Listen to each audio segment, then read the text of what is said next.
भारत की soybean oil खरीद अगस्त में रिकॉर्ड स्तर तक पहुंचने की पूरी तैयारी में है। अगस्त 2026 में भारत का सोयाबीन ऑयल इंपोर्ट करीब 6,20,000 टन पहुंच सकता है। ये मौजूदा सीजन के औसत मासिक आयात से लगभग 46% ज्यादा है और इस तेजी के पीछे सबसे बड़ा कारण सनफ्लावर ऑयल की सप्लाई में अड़चन है। ब्लैक सी क्षेत्र से आने वाली करीब 1.5 लाख टन सनफ्लावर ऑयल की अगस्त सितंबर शिपमेंट में फिलहाल देरी हो चुकी है और ऐसे में भारतीय खरीदारों ने दूसरे विकल्पों की तरफ रुख तेज कर दिया है और इसी बीच सोयाबीन ऑयल की कीमत भी खरीद के लिहाज से ज्यादा अट्रैक्टिव हो गई है। अप्रैल में इसका पाम ऑयल के मुकाबले प्रीमियम $100 प्रति टन से ज्यादा था, जो अब घटकर करीब $50 प्रति टन रह गया।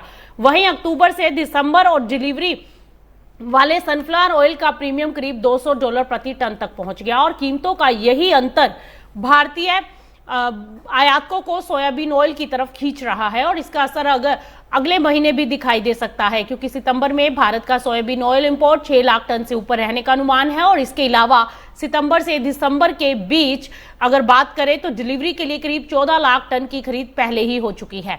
अब भारत की खरीदारी का दायरा भी बढ़ रहा है। अर्जेंटीना और ब्राजील लंबे समय से प्रमुख सप्लायर बने हुए हैं, लेकिन प्रॉम्प्ट शिपमेंट की जरूरत को देखते हुए भारतीय आयातक अब चाइना, इजिप्ट, थाईलैंड और टर्की से भी सोया ऑयल खरीद रहे हैं। इस पूरे घटनाक्रम का असर सिर्फ आयात आंकड़ों पर नहीं पड़ेगा, क्योंकि भारत की मजबूत खरीदारी से सोयाबीन ऑयल की विदेशी डिमांड, खाद्य तेलों के प्राइस स्प्रेड और घरेलू तेल बाजार की दिशा पर भी असर पड़ सकता है।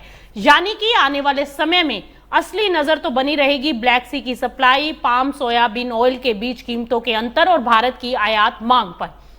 यानी खाद्य तेल बाजार में समीकरण बदल रहा है। सनफ्लावर ऑयल की मुश्किल ने सोयाबीन ऑयल के लिए रास्ता खोल दिया है और भारत इस बदलाव का सबसे बड़ा खरीदार बनकर सामने आया है। अब देखना होगा कि रिकॉर्ड आयात का ये जो दौर है ये सिर्फ अंतर्राष्ट्रीय बाजार तक सीमित रहता है या फिर घरेलू सोयाबीन और सोया तेल की कीमतों को भी कोई नई मजबूती देता हुआ दिखाई देगा।